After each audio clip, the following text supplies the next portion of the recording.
What are the things that I have learned as a public secondary teacher here in NC?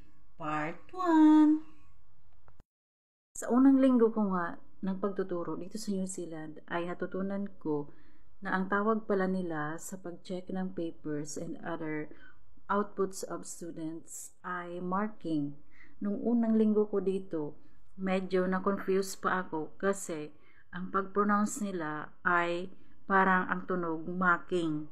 Kasi ganun sila kaslang inaalis nila or silent R yung kanilang pagbigkas. Ganun po kaslang ang accent nila.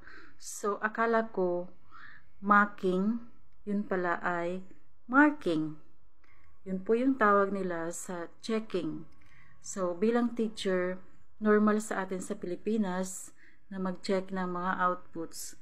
Kaya lagi kong nagagamit nung una yung salitang checking. Checking of papers, checking of outputs, checking of assessment, checking of attendance.